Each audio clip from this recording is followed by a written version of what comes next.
My name is Nancy. Thanks for reading. I don't know much about the world outside. I learned about it from watching TV as a child. It showed me animals that lived in the wild, scenery I had never seen before, and the daily lives of people who spoke different languages.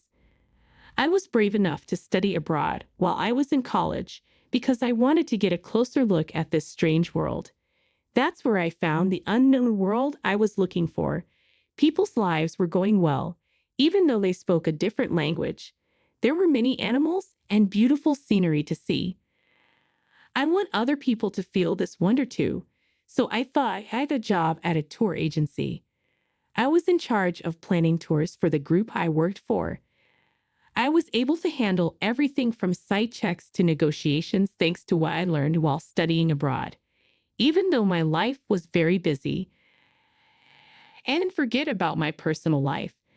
Daniel and I got married a few years ago. We met at work. Work and family life were going well for me until something came up. It was with Barbara, my wife's mom. Barbara is a housewife who thinks that after getting married, women should stay at home. I don't disagree with her point of view, but I believe that thought is out of date. Even though I told her that, she said, "Isn't it a woman's job to take care of Daniel? In what way does that bother you?" "What though? What are you saying as Daniel's wife?" "No." In the end, Barbara didn't get that I didn't want her to tell me what to think. I couldn't keep living with Barbara like this, so I told Daniel he should buy a house. The way people see us might change after we buy a house. Daniel decided to buy a house right away after hearing that. That's how I didn't have to live with Barbara. But the story didn't end there. Barbara began to come over more often after we bought the house. She would come over every weekend and make noise with Daniel. She didn't care for her husband, Anthony, of course. "Barbara, can I leave Anthony alone? He's not a kid. He can handle it. Wasn't it a woman's job to take care of her husband?" I wanted to answer, but I thought it would start a fight, so I didn't. Then Barbara, who had been making a lot of noise with Daniel, started talking to someone else. I forgot to say that next week I'm going on a trip. Be careful, please. "What do you mean, Nancy? You're also coming." But it's so sudden." "Are you not going to go on the trip with the family as Daniel's wife?" "But there's also work to do. We're going on vacation with our family. Aren't our in-laws family to you?" "That's not what I mean." "Then make it happen." "Yes." Even though I couldn't answer, that was still the best part. When Barbara saw that I was upset, she said in a mean voice, "And booked the hotel." I should always brag about working at a travel agency, right? I'm not bragging. So you can do it, right? Where do we want to go? England? London? Where is London? I went to school abroad. I still know a lot of people there. It might be difficult for other countries or regions, but maybe I can manage London. All right, I'll try. I already have my plane tickets, so all you have to do is book the room. You booked the flight, but not the hotel. I bought the tickets. I got them. I bought first-class tickets with my card points. Barbara made a face. From her happiness, it looked like it was true. Then I saw stacks of brand-name items on the couch. I see. Yes, I get it. When Daniel heard first class, he leaned in. "Being first class. Are you sure, Mom?" "Yes. It's a first-class trip to another country. Very cool. We're leaving at 9:30 p.m., so you have time to work until the very end." Barbara's smile was still there. It seemed strange, but there's no reason to lie about going on vacation. But it's so sudden. I need to book the hotel properly or she'll be mad. It might not be easy to find a room. After giving it some thought, I chose to get a hotel recommendation from people I knew when I studied abroad. "Can you do it at Nancy's request?" I asked over the phone. "Sure. There are 2 rooms for 4 people." "Thank you."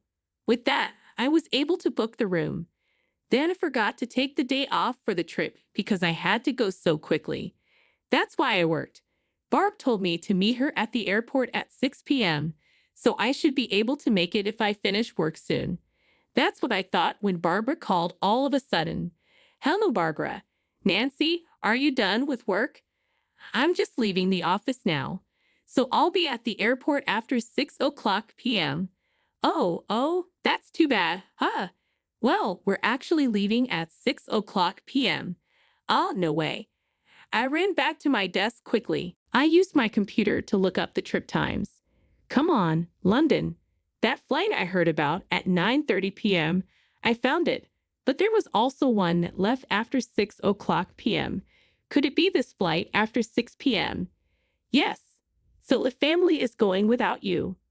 What about Anthony if you leave me behind? You should really be sick. I was very angry. How could she have planned so well to leave me out?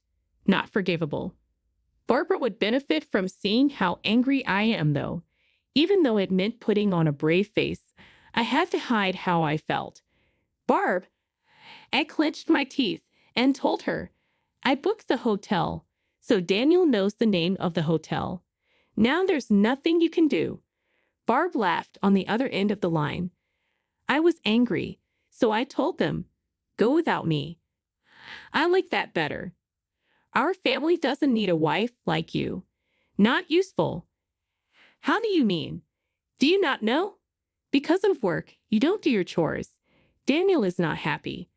I do have a lot of work to do, but I've never skipped doing my housework. Why would Daniel be upset? Can I speak to Daniel? Sure. Nancy wants to talk. Daniel's voice came after Barbara's mocking one. Hi there. What's up, Nancy? Daniel, what do you mean you're upset with me? Just that you're always at work and neglecting me. Do you mean neglect? I clean, cook, and do laundry. You think you're taking care of everything yourself, right? Not true. Don't you think you should treat me better? Listen to me and do things for me. I know that a wife who helps her husband is appreciated. The husband likes it, but that's not the only thing that makes a marriage work. I never say bad things about Daniel in public. I'd only praise him, not when there are only two of us. But we need to say what we think when we're by ourselves. If I didn't, our relationship would end, and Daniel would have me as his helper. Still, he kept whining about me. So you think you can act all high and mighty because you earn more? Not at all. In any case, that bothers me. You're leaving me behind for that. Sure, think of it as stress release. Don't worry. I'll bring you a small gift. That's not the point. It was clear that Daniel didn't care about me. I have my own plans, if that's how things are. Okay, have fun on the trip. That's fine. Bye. Daniel was happy when he hung up. I was furious. Because Daniel and Barbara were so selfish, I couldn't stand them. Enjoy your trip without me, but be ready for anything. I won't forgive you, even if you cry and say sorry when you come back. I quickly left the office with my cell phone. Hi there, my name is Nancy. Are you available? I need to talk about which hotel I booked. I had a lot of time now that the trip was over. I'll take care of everything now. I ran around with that drive. After that, I got home that night, tired. The phone rang right then. Hello, Nancy. What were you thinking? Barb was on the other end of the line, and she sounded very angry. I was lying when I knew the reason. Barbara, how is the trip going for you? That's not what we need right now. The hotel won't let us check in. Did you have a reservation? You made the reservation, didn't you? I canceled it because I wasn't going. Huh? Then what? Where are we going to stay tonight? I don't know, Nancy. The angry voice of Barbara could be heard, but she is in London. It's not scary at all that she's mad on the phone. That's tough, not having a room while you're away. You could have anything happen. Huh? You should know that it's not the best place. Wait. Help me. Barbara sounded scared, and then there was a faint noise in the background. There's an empty room. Anthony is trying to make it possible for us to stay there. Daniel's voice was there. Is that true, Daniel? It looks like it'll be fine, you see. Nancy knew about that. The tone of Barbara's voice changed from sad to happy, as if her tears earlier were not real. I heard you, Nancy. I feel bad for you. It didn't go as planned. Because I canceled, the room was free. All of this was part of my plan, though. I had another goal in mind. I was glad there was a spot open. I thought you'd be proud if they canceled our hotel reservation. Didn't you? No, not really. Don't you feel frustrated? If you're mad, you can say so. I just changed my mind and won't be going. Trying to look strong. What a shame. This is typical of Daniel's useless wife. Barbara let out a loud laugh. Then she kept talking about how beautiful the place was and how good the food was, among the other things. I finally got tired of listening and quietly hung up the phone. It's likely she didn't even notice. That thought made me smile a little. Anyway, we only have a few more days to go. I got ready and ate dinner. After a few days, Barbara called me again as I was on my way back from somewhere to the station. Hey, Nancy. How are you? What the heck is going on? Not once more. What is wrong with this hotel? What are you talking about? Barbara's story. In short, Anthony was able to get them to stay in the room I had to cancel because of his negotiation skills. The talks that Anthony was having went smoothly. The girls would stay in a room that was left open. The plan was for them to stay for 4 days and check out today, but the hotel charged them £8,000 for their stay. Then what's the matter? It costs £2,000 a night, right? Huh, you'd pay about $2,500 a night for that. It's silly. Does that mean it's for 2 rooms? That's about $1,200 per room. Yes, you did tell Daniel it was $300 per room per night. That means it should be $600 for 2 rooms. Why does it cost 4 times as much? Wow. I was shocked. They stayed there without even seeing how much the rooms cost. Well, I knew this was going to happen, so I set it up that way. Anyway, Barbara's noise on the phone must be annoying other people. I need to make her feel better. Hey, Nancy, can you hear me? Nancy, Barbara, can you be a bit quieter? What made you lie? She's good at blaming others without taking a look at herself. I started to explain to Barbara when I got angry. The $300 rate was because I booked the room. Huh. I asked a friend who runs a hotel because it was very last minute. Someone you know. Yes, a room at their hotel costs about $600 for 2 people. Why then $11,200? That price gets you a really nice room. A friend helped me out. Help me out. Since there were no other rooms available, they set up a nicer one. So, is this the regular price? Barbara is sounding tense. When Barbara told me there wasn't enough time for the trip, I told my friend that any room would do. The only available room was a pricey suite. My friend was kind and gave me a low price. I didn't ask Barbara to leave me behind. I told my friend right away what was going on and got the room canceled. While I couldn't leave Barbara and the others without a place to stay, I did offer to do so at the normal rate if they came. Since Daniel had told Barbara about the hotel, I knew she wouldn't check the price, and I was right. You knew you were supposed to say that. It won't help to yell. Make sure you pay. Nancy, we're not going to pay. You do. But if you don't pay, you'll be arrested. Pinned up. Of course, problems overseas can be a mess. Do you agree with that? Barbara didn't seem to know what to say. Barbara yelled, "Don't mess with me," just as I was hanging up the phone because I thought I had won. This will make you feel bad when I get back. That's fine, but we're strangers now, right? Huh? Why? Well, you said it was a trip with your family. Since I'm not there, I'm not family, right? That's different. Anthony's voice came over the phone before she could finish. Why are you shouting so loudly? Do not talk. It is embarrassing.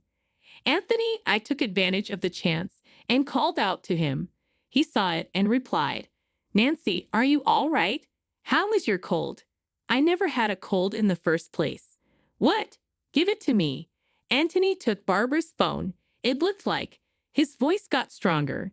"Nancy, can you explain everything?" "I can, actually." From the start, I told him everything. His voice got softer over time. "I see. That's why you didn't show up." "I am sorry. I wanted to go." "Don't worry, Nancy. You're not to blame. Daniel and Barbara are there." A whimper could be heard from far away. Anthony's anger seemed to scare Barbara and Daniel. When I thought about this, an idea came to me. Should I explain to Anthony what Barbara has been up to? I believed that. This is why I turned to Anthony. "Anthony, can I tell you something?" "What is it?" "Barbara comes to our house almost every weekend." "I know that. And when she throws away receipts at our place, there are piles of them." "What receipts for brand goods?" "It's fine to buy a lot, but please dispose of the receipts at your place." Barbara wasn't just making a lot of noise at our house. She was also buying brand name items and throwing away the papers to hide them for Anthony. She thought this way she wouldn't get caught. Of course, I'm a witness, so it's pointless. Anthony didn't seem to know, though. "That's interesting to know. Also, tell her to stop talking badly about you at our house." "She talks about me too." "Yes, she does say you don't make much money." "Daniel also says that he is a bad dad." I think. Anything else? Well, I finally let out all of my anger on Anthony. Even though some of it wasn't directly about Anthony, he listened quietly and then said sorry to me at the end. "Sorry about that. I get it now." "Understand what?" "Why Barbara didn't want to use her card to pay for the hotel. Probably because the cost was much higher than she expected, close to her credit limit." "Sorry about that." That voice was Barbara. "It's not okay that you waste so much money." "Barbara, I want to get a divorce." "Please, don't do that." After Anthony's yelling, Barbara's sad voice came next. He yelled at Daniel too. "Daniel, why don't you defend your wife?" "That's, Please stop coming to my house. Just think about this." "Yes, sir." Daniel seemed incredibly obedient. He probably didn't think it was a big deal that his parents kicked him out of the house. That's when I dealt the last blow. "So, Daniel, it looks like you're going to live alone now, huh?" "What do you mean?" At that moment, Daniel's voice grew louder. He must have taken the phone. I moved my phone out of the way and told him what was going on. "Daniel, I want a divorce. A split up." "Are you kidding me?" "No, I mean it. The house is already gone. You bought it? Why do you not tell me about that?" "That's our home." "No, that's my house. But I also had to pay the bills." "You weren't," I said. "How do you mean?" "Every month, I gave you some of my pay. That was for living costs. I paid the payment myself because a few hundred wasn't enough. With my name on the house, there was no reason to be upset. I decided to get a divorce from Daniel because of this event. I sold the house that made me remember bad times when I lived with him. That means you'll be living by yourself." "Wait, give it some thought." "No, it is set. When I find a place, I'll get in touch with you. After that, I'll send you the written notice." "Notice from the government." "Of course, I'll be asking for money in a split." "Await my arrival." I didn't care that Daniel was crying on the other end. The call ended. After that, Daniel and I got a divorce after talking about it. Anthony actually split up with Barbara too. Barbara didn't get any money in the split because she wasted money, so she was left on her own. I was just kicked out of the room. Daniel was almost broke because he had spent all of his money on useless things, except for the few $100s he gave me every month. He now lives in a rundown flat and takes the bus to work. But Daniel might be doing better than Barbara. With no money or a place to live, Barbara had to get a live-in job. Daniel's place was too small for her. From morning to night, she works hard. It's going well for me. Since I'm single, I have more time on my hands and can handle calls from abroad. A lot of people at work depend on me now, and there have even been rumors of a raise to department head. I'm busy planning new tour packages while I fly around the world today. My name is Susan, and currently I find myself balancing a demanding career while raising my only son, Ethan. Despite getting married, my passion for work has not waned. As the president of a small company, I had no concerns about a salary cut upon returning from maternity leave, thanks to a reliable team handling my business during the hectic times of childcare. However, there is another issue weighing heavily on my mind, something more personal and challenging. It revolves around my mother-in-law, Dorothy, my husband, James, our son, Ethan, and I live in a house. Ever since my father-in-law passed away, Dorothy moved in with us. Initially, we thought it would be temporary, but Dorothy showed no signs of leaving. One day, I mustered the courage to ask Dorothy, "How long do you plan to stay with us?" In a dramatized manner, she raised her voice and began to cry, accusing me of trying to kick her out. I was taken aback by her reaction, feeling a mix of surprise and confusion. James, who overheard our conversation, rushed to Dorothy's side and comforted her. After Dorothy stopped crying, James asked her to go to her room, leaving me alone. He immediately glared at me and accused me of being cold to his mother. I clarified that I didn't intend to tell her to leave, but James interpreted my inquiry differently, concluding that I was in the wrong. Reluctantly, I backed down, wrestling with my thoughts about Dorothy staying for an extended period. I was curious about when she would leave but felt unable to ask directly due to the fear of emotional repercussions. Dorothy behaved as though the house were her own, showing little regard for my comfort. One unexpected day, she made a startling announcement. She decided to relinquish her ancestral home and transfer all her belongings to my house. A moving truck driven by Steve, a friendly but straightforward mover, pulled up in front of their house. I was speechless with astonishment, my mouth agape in disbelief. On that day, supposed to be special for Ethan with a planned family outing to the amusement park, James disrupted the plans by declaring it a day for unpacking. Ethan, anticipating the amusement park visit, glanced between me and James with a near-tearful expression, seeking reassurance about their plans. I found myself comforting my son in the midst of the unexpected changes. I reassured Ethan, "Don't worry, Ethan will definitely go to the amusement park." However, James frowned, questioning, "Are we really going to play instead of unpacking?" I firmly responded that a family trip to the amusement park had been a long-standing plan, emphasizing that breaking a promise to our child for unpacking was unthinkable. I stood my ground, believing in the righteousness of my stance. The planned visit to the amusement park had been set over a month in advance. We had prepared various things and were looking forward to spending this day as a family. Spending time together was crucial for us. Yet, it was a complete surprise to hear that my mother-in-law was suddenly moving into our house. Moreover, being told that today was the day for unpacking left us bewildered. I prioritized our family plans above all. It's my policy to cherish the bond with my family. However, my mother-in-law reacted emotionally to my decision, crying excessively and claiming, "Susan doesn't want to live with me. That's why she's prioritized her own child over me." Steve, the mover, realizing the conversation wasn't progressing, asked, "Well, unpacking can be done anytime. Isn't keeping a promise with your family more important? Also, did you actually inform your daughter-in-law about the move?" Perhaps embarrassed by Steve's rational words, my mother-in-law's face turned red. My husband, James, just glared at me, uncertain of how to react. It seemed he preferred to prioritize packing for his mother over going to the amusement park with our son. Nevertheless, I took Ethan's hand and headed to the park as promised, creating a clear rift between my husband and me.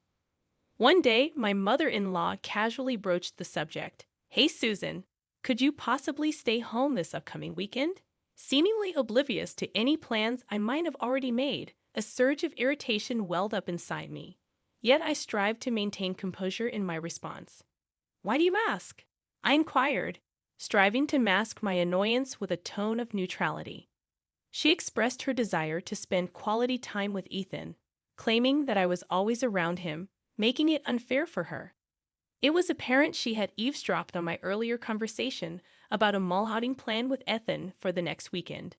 She began to assert that I should avoid joining them at the mall, suggesting a scenario where James, Ethan, and herself would go, leaving me to oversee the house alone. I responded, "If you're keen on visiting the mall, why don't we all go together?" I suggested, hoping to strike a balance and not let Ethan out of my sight, especially not with Dorothy, whose trustworthiness had been in question since the day I witnessed her faint tears. Dorothy's expression morphed into a mix of reluctance and disappointment. She was jarred by my proposition. Voicing her displeasure was not an option, and with evident reluctance, she nodded in agreement, conceding to the new plan. At the shopping mall, I was selecting clothes for my son, Ethan, just as I had planned. Recognizing that children grow up fast, I picked out slightly larger sizes. Suddenly, my mother-in-law, Dorothy, came over and said, "Don't you know his size?" This size would fit Ethan perfectly. She had chosen a size that fit Ethan just right for the moment. I tried to explain that kids grow quickly, and it's better to have a bit of room in their clothes. However, Dorothy quickly retorted, "When he grows, just buy new ones. Don't be so stingy." I was internally taken aback by her attitude.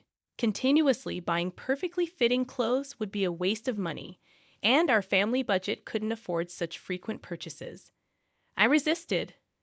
But then my husband, James, intervened, saying, "I'm paying the bills. If you're stingy, it reflects poorly on me." Ultimately, James paid for the clothes Dorothy had picked out. Afterward, Ethan wore those clothes for a while, but in just a few months, he started complaining that they were too tight and stopped wearing them. Dorothy saw this, and her face showed a mix of emotions, a complicated blend of realization and disappointment.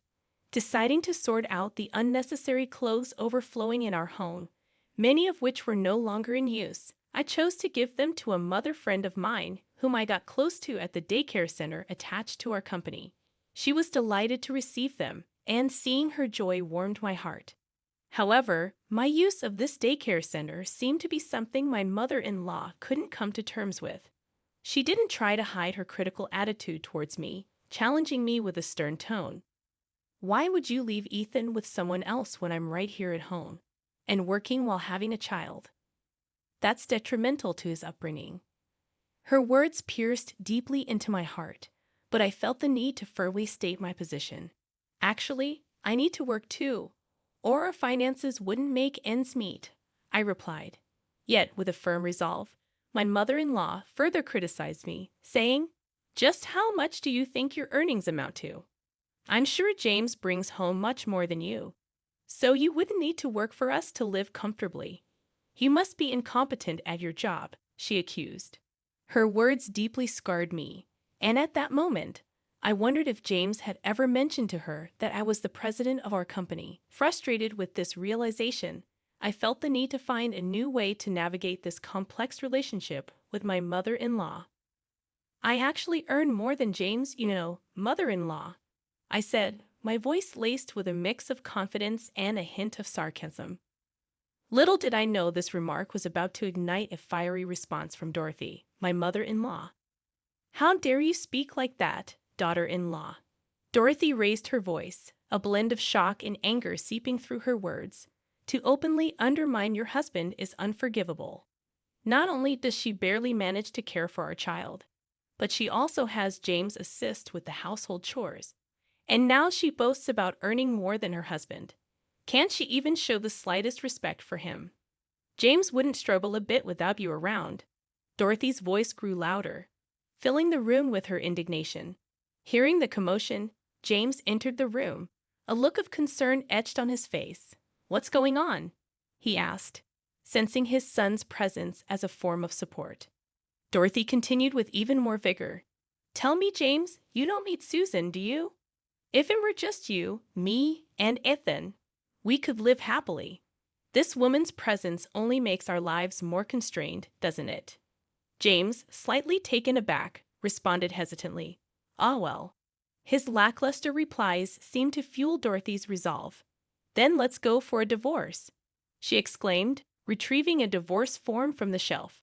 It appeared that Dorothy had been harboring the intention of suggesting a divorce to me and James all along. Internally grappling with the turmoil, I came to the realization that I no longer needed a husband who prioritized his mother over his own family. However, I was determined not to give up custody. James shouted angrily, "Everything about you is unbearable. You are no longer needed in our family of three," his voice trembling with anger, symbolizing the collapse of our years-long marriage. Longing for freedom from this house, or rather this relationship, I responded calmly, "I understand, James." With a steady hand, I signed the divorce papers, marking the end of our relationship. Our family consisted of me, my husband James, and our grown son Ethan.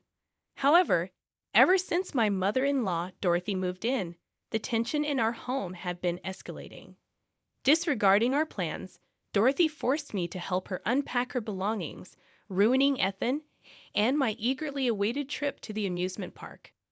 When I began preparing for the move, she abruptly took James on a hot spring vacation.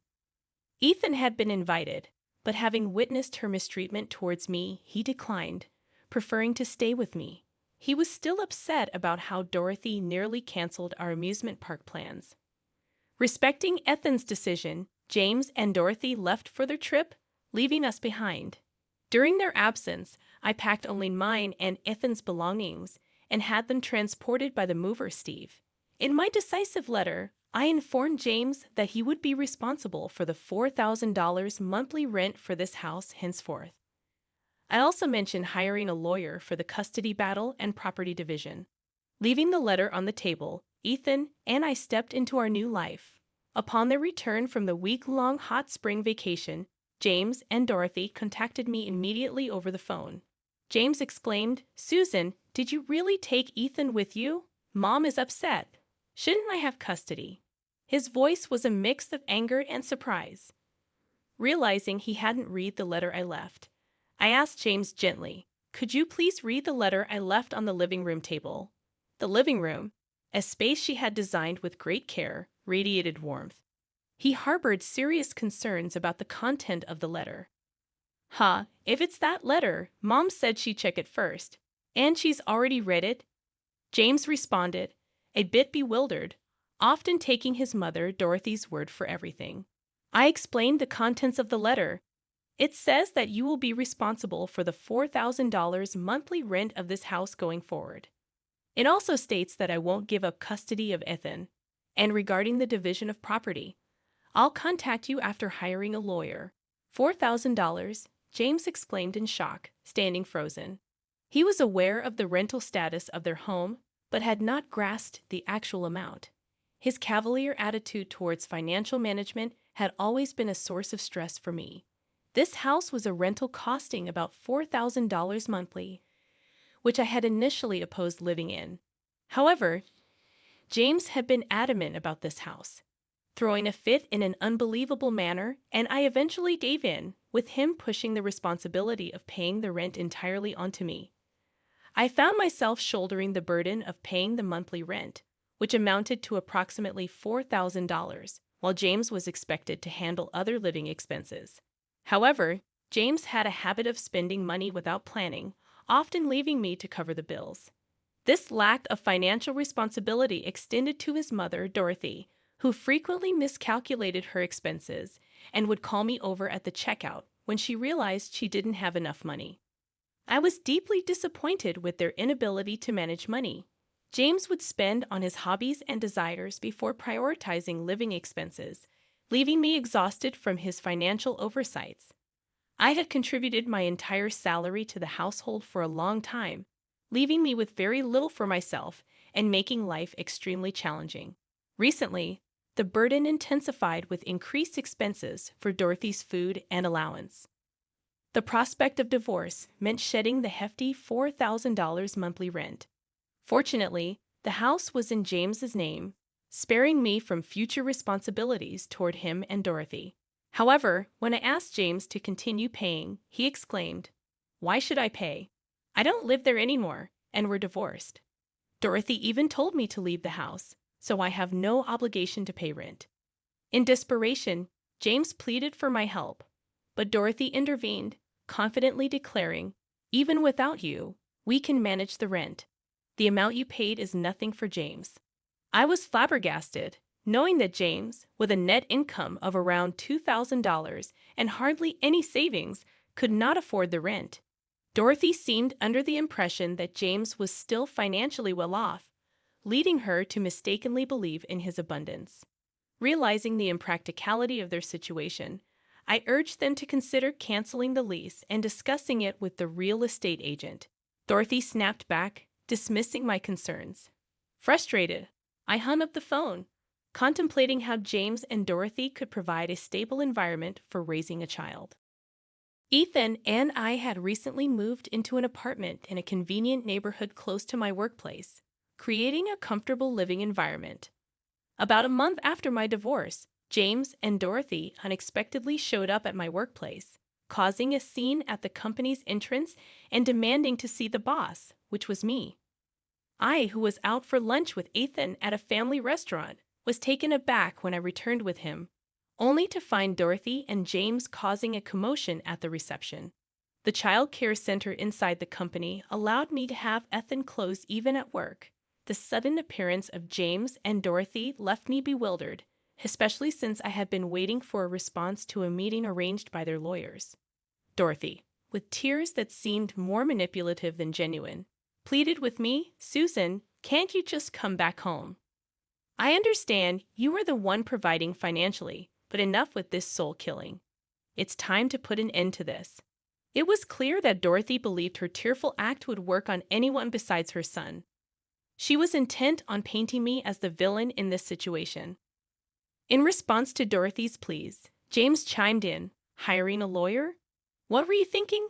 This is a matter between us as a couple. Ethan would surely be happier with both his parents together." Despite his words, a father who prioritizes his mother over his own son only adds to the child's sorrow. Sighing deeply, weighed down by inner turmoil, I turned to James and said firmly yet calmly, "We're divorced. We're strangers now. If you have something to say, please do it through a lawyer." Upon hearing this, James seemed to realize that talking to me was futile. He turned to our son Ethan, who was standing beside his grandmother, and began speaking. "Hey Ethan, you'd prefer to stay with your dad and grandma, right?" James said, attempting to sway Ethan. "Absolutely, it must be lonely just with your mom always busy with work," added the grandmother, chiming in with her own persuasive tone. Ethan, seemingly frightened by this exchange, hid behind me and burst out crying loudly. "I don't like you both, you're mean." His pure tears were far more impactful than the grandmother's feigned weeping, resonating strongly with everyone around. Employees from nearby offices quickly gathered, responding to the commotion. They ushered James and the grandmother out of the company, restoring a semblance of order. Relieved at being freed from this distressing situation, I let out a sigh of relief.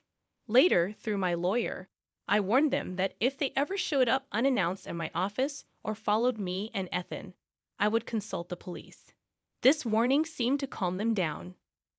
James and his mother, who were previously living in a house costing $4,000 in rent, had to let go of their luxurious lifestyle and move into a modest apartment.